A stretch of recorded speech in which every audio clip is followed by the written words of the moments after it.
Hi, Mark. My name is Frank, and my student number is S0341026. I'm a junior. Now I'm going to read the transcript of the speech. Alessandra Orfino is our city. Let's fix it. 54% of the world's population lives in our cities. In developing countries, one-third of that population is living in slums. 75% of global energy consumption occurs in our cities, and 80% of gas emissions that cause global warming come from our cities. So things that you and I might think about as global problems, like climate change, the energy crisis, or poverty, are really in many ways city problems. They will not be solved unless people who live in cities, like most of us, actually start doing a better job, because right now we are not doing a very good one. And that becomes very clear when we look into three aspects of city life. First, our citizens' willingness to engage with democratic institutions. Second, our city's ability to really include all of their residents. And lastly, our own ability to live fulfilling and happy lives. When it comes to engagement, the data is very clear. Voter tumult around the world peaked in the late 80s, and it has been declining at a pace that we have never seen before. And if those numbers are bad at the national level, at the level of our cities, they are just dismal. In the last 2 years, two of the world's most consolidated, oldest democracies, the US and France, held nationwide municipal elections. In France, voter turnout hit a record low. Almost 40% of voters decided not to show up. In the US, the numbers were even scarier. In some American cities, voter turnout was close to 5%. I'll let that sink in for a second. We're talking about democratic cities in which 95% of people decided that it was not important to elect their leaders. The city of LA, a city of 4 million people, elected its mayor with just a bit over 200,000 votes. That was the lowest turnout the city has seen in 100 years. Right here in my city of Rio, in spite of mandatory voting, almost 30% of the voting population chose to either annul their vote or stay home and pay a fine in the last mayoral elections. When it comes to inclusiveness, our cities are not the best cases of success either. And again, you don't need to look very far in order to find proof of that. The city of Rio is incredibly unequal. This is Leblon. Leblon is the city's richest neighborhood, and this is Complexo do Amelo. This is where over 70,000 of the city's poorest residents live. Lebanon has an HDI, a Human Development Index, of 0.967. That is higher than Norway, Switzerland, or Sweden. Complexo do Aremo has an HDI of 0.711. It sits somewhere in between the HDI of Algeria and Gabon. So Rio, like so many cities across the global south, is a place where you can go from Northern Europe to Sub-Saharan Africa in the space of 30 minutes. If you drive, that is. If you take public transit, it's about 2 hours. And lastly, perhaps most importantly, Cities, with the incredible wealth of relations that they enable, could be ideal places for human happiness to flourish. We like being around people. We are social animals. Instead, countries where urbanization has already peaked seem to be the very countries in which cities have stopped making us happy. The United States population has suffered from a general decrease in happiness for the past 3 decades, and the main reason is this.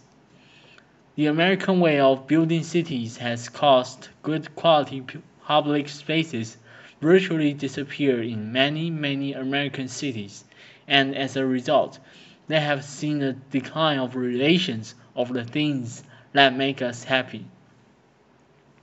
Many studies show an increase in solitude and decrease in solidarity, honesty, and social and civic participation. So how we start building cities that make us care? Cities that value their most important asset, the incredible diversity of the people who live in them. Cities that make us happy. Well, I believe that if we want to change what our cities look like, then we really have to change the decision making processes that have given us the result that we have right now. We need a participation revolution, and we need it fast. The idea of voting as our only exercise in citizenship does not make sense anymore.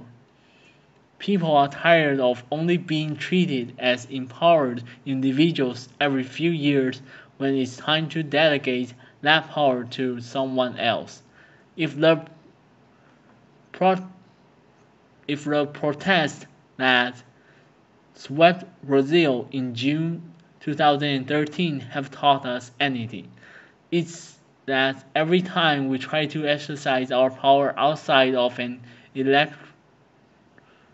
electoral context, we are beaten up, humiliated, or arrested. And this needs to change.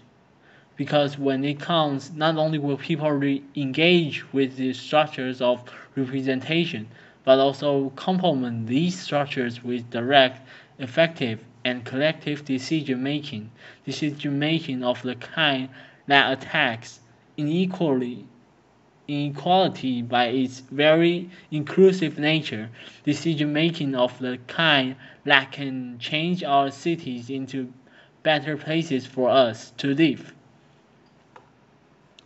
But there is a catch, obviously. Enabling widespread participation and redistributing power can be a logistical nightmare, and there's where technology can play an incredibly helpful role by making it easier for people to organize, communicate, and make decisions without having to be in the same room at the same time.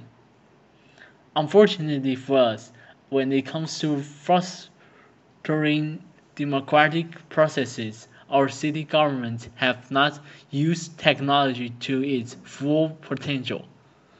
So far, most city governments have been effective at using tech to turn citizens into human sensors who serve authorities with data on the city, potholes, fallen trees, or broken lamps. They have also, to a lesser extent, invited people to participate in improving the outcome of decisions that were already made for them. Just like my mom when I was 8 and she told me that I had a choice. I had to be in bed by 8 p.m., but I could choose my pink pajamas or my blue pajamas. That's not participation, and in fact, governments have not been very good at using technology to enable participation on what matters. The way we allocate our budget, the way we occupy our land, and the way we manage our natural resources. Those are the kinds of decisions that can actually impact global problems that manifest themselves in our cities. The good news is And I do have good news to share with you. We don't need to wait for governments to do this. I have reason to believe that it is possible for citizens to build their own structures of participation. 3 years ago, I co-founded an organization called Mill Rio, and we make it easier for people in the city of Rio to organize around causes and places that they care about in their own city and have an impact on those causes and places every day. In these past 3 years, Mill Rio grew to a network of 1,600,000 citizens of Rio. About 40% of those members are young people aged 20 to 29. That is one in every 15 young people of that age in Rio today. Amongst our members is this adorable little girl, Bia, to your right, and Bia was just 11 years old when she started a campaign using one of our tools to save her model public school from demolition. Her school actually ranks among the best public schools in the country, and it was going to be demolished by the Rio de Janeiro state government to build, I kid you not, a parking lot for the World Cup right before the event happened. Bia started a campaign, and we even watched her school 24/7 through webcam monitoring, and many months afterwards, the government changed their minds. Bia's school stayed in place. There's also Jovita. She's an amazing woman whose daughter went missing about 10 years ago, and since then he has been looking for her daughter. In that process, she found out that first, she was not alone. In the last year alone, 2013, 6,000 people disappeared in the state of Rio. But she also found out that in spite of that, Rio had no centralized intelligence system for solving missing persons cases. In other Brazilian cities, those systems have helped solve up to 80% of missing persons cases. She started a campaign, and after the Secretary of Security got 16,000 emails from people asking him to do this, he responded and started to build a police unit specializing in those cases. It was open to the public at the end of the last month, and Jovita was there giving interviews and being very fancy. And then there is Lindro. Lindro is an amazing guy in the slum in Rio, and he created a recycling project in the slum. At the end of last year, December 16, he received an eviction order by the Rio de Janeiro state government, giving him 2 weeks to leave the space that he had been using for 2 years. The plan was to hand it over to a developer who planned to turn it into a construction site. Lindor started a campaign using one of our tools, the pressure cooker, the same one that Bia and Jovita used, and the state government changed their minds before Christmas Eve. These stories make me happy, but not just because they have happy endings. They make me happy because they are happy beginnings. The teacher and parent community at Bia's school is looking for other ways they could improve that space even further. Lindro has ambitious plans to take his model to other low-income communities in Rio, and Jovita is volunteering at the police unit that she helped create. Bia, Jovita, and Lindro are living examples of something that citizens and city governments around the world need to know. We are ready. As citizens, we are ready to decide on our own destinies. because we know that the way we distribute power says a lot about how we actually value everyone. And because we know that enabling and participating in local politics is a sign that we truly care about our relations to one another. And we're ready to do this in cities around the world right now. With with our cities network, the Real team hopes to share what we have learned with other people who want to create similar initiatives in their own cities. We have already started doing it in São Paulo with incredible results and want to take it to cities around the world through a network of citizen-centric, citizen-led organizations that can inspire us, challenge us, and remind us to demand real participation in our city lives. It is up to us to decide whether we want to schools or parking lots, community-driven recycling projects or construction sites, loneliness or solidarity, cars or buses, and it is our responsibility to do that now. For ourselves, for our families, for the people who make our lives worth living, and for the incredible creativity, beauty, and wonder that make our cities, in spite of all of their problems, the greatest invention of our time. Obrigado. Thank you.